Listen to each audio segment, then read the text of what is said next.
Hi, I'm Bob Log, and welcome to the Blues Kitchen. That's gotta be fantastic. No one's ever gonna say it better than that.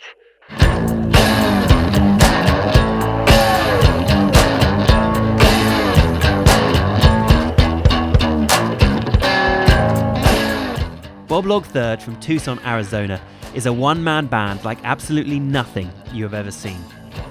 Dressed in a human cannonball suit and a full-face helmet with a telephone receiver stuck on the front, Bob Log plays a badass Delta Blues electro party on a beat-up hollow body guitar and bass drum. We catch up with the mysterious man ahead of his London show at the Jazz Café and captured his insane live performance on film. Expect crowd surfing, inflatable boats and tequila shots. And remember, subscribe to the channel for weekly episodes of The Blues Kitchen Presents. Bob Log, how you doing? That's me.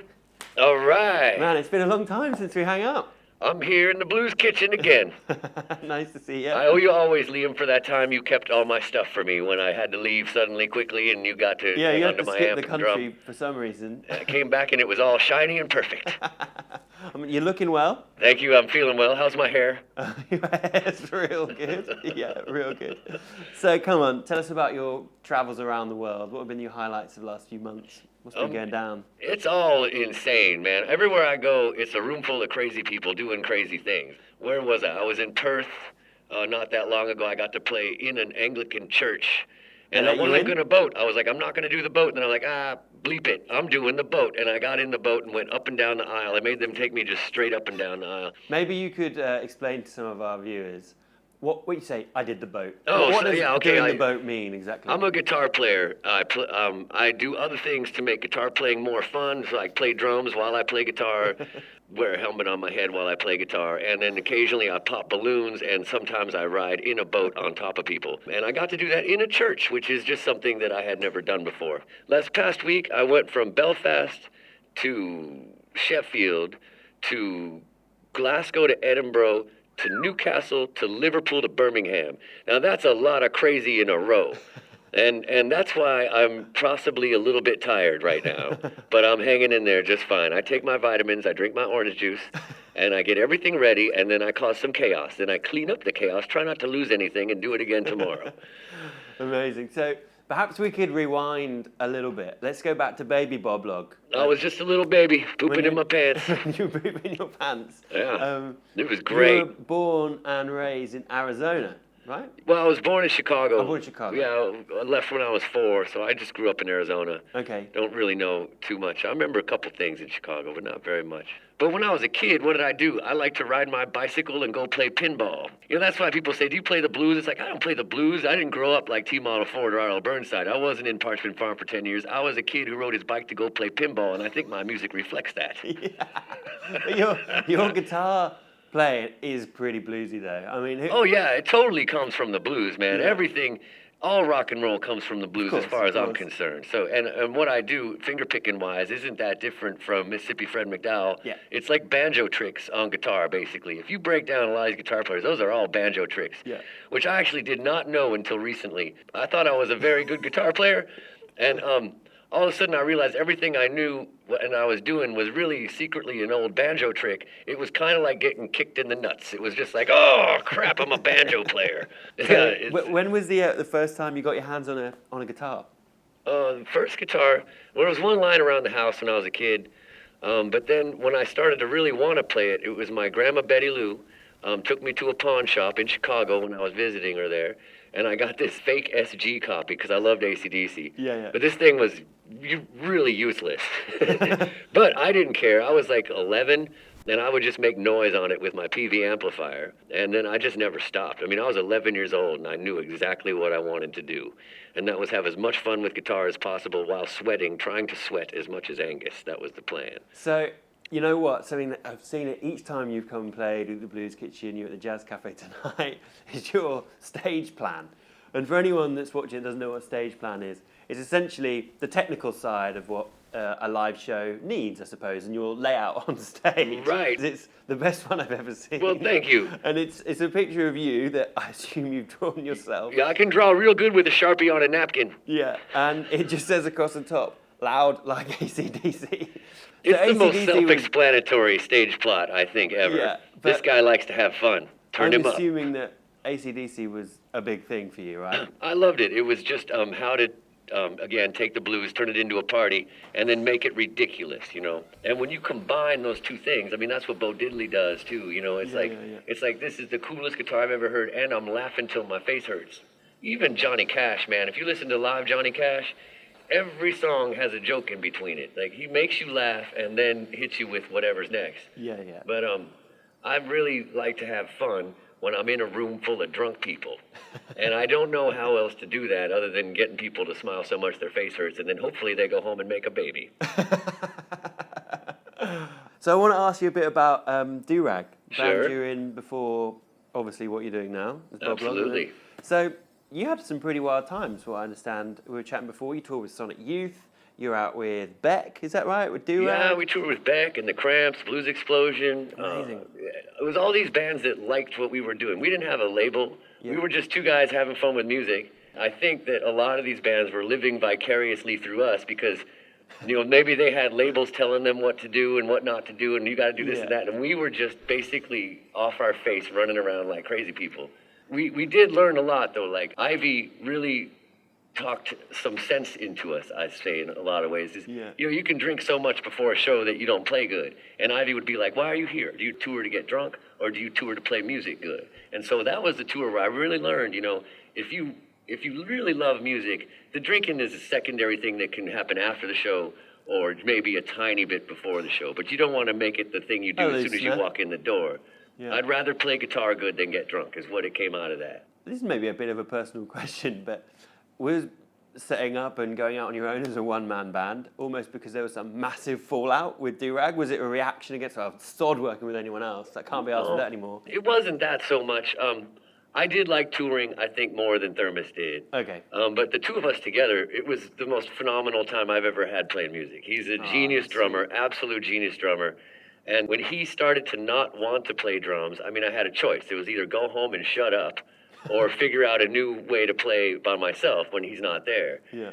So I had to figure out a completely new way to play drums. And so I do it in a way where I sound like two drummers now, sometimes three. And I'm doing it in a way where there's a very good drummer and a very drunk drummer, and then I make them fight. So it's not perfect. There is no perfection going on there. They sync up, but it's like a rubber band. And then I get to finger pick on top of these fighting drummers. So that's where I had to go next after Thermos finally was done playing drums for a while. But we had a great time doing it, man. Everywhere we went, there's some crazy story. Well, I'll tell you what, let's put this to the test. Okay. So let's go Chicago. Chicago? Funny story from Chicago. Well, the first thing that came to mind, you're not going to let me say on YouTube.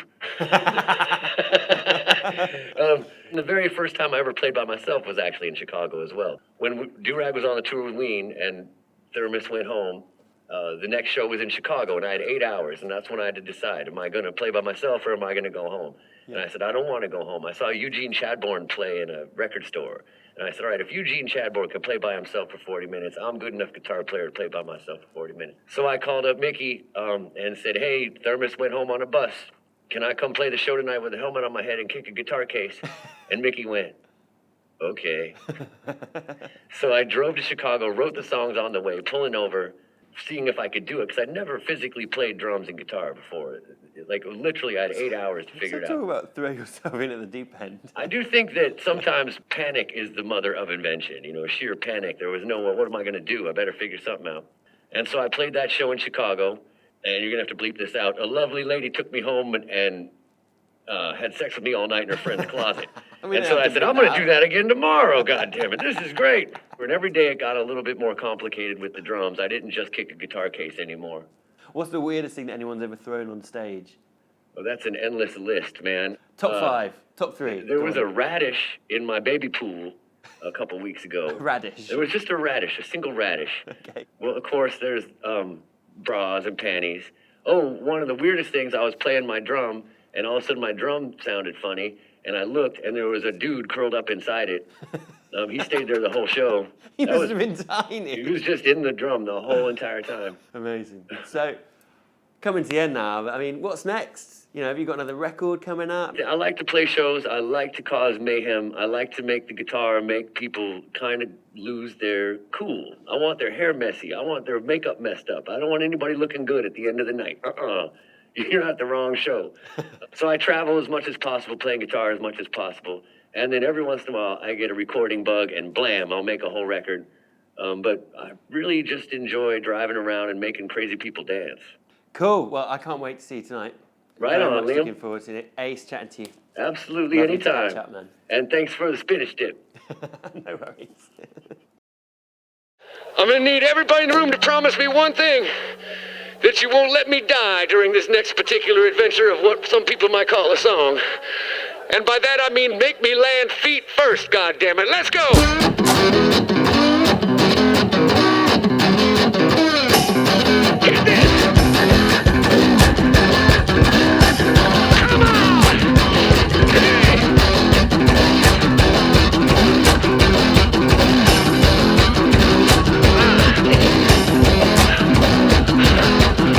Well, I know which one you want. Dirty dog. Here come the laughing, my dirty dog. Don't give up in the city. Push it, come and dig it. Push it, come and dig it. Push it, come and dig it. Woo!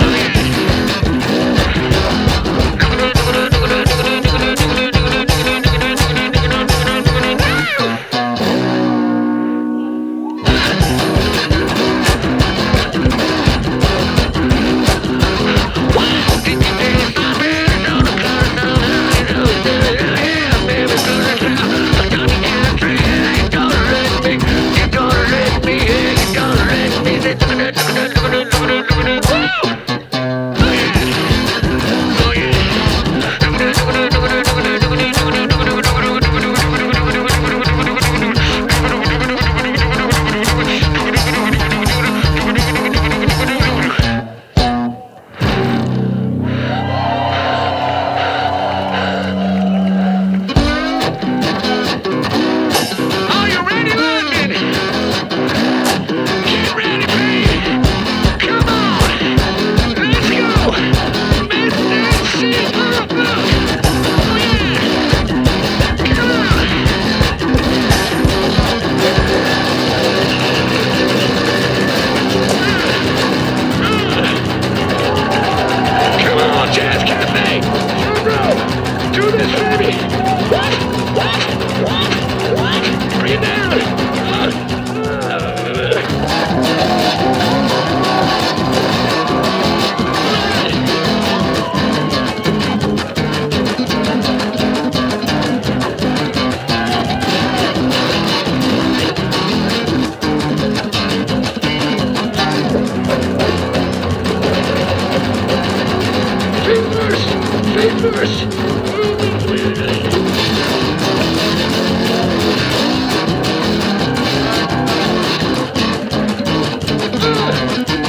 You guys did pretty good there. I'm not so sure what about feet first you didn't understand. But I'm alive, ain't I? And that's all that matters. Thank you very much, London, England.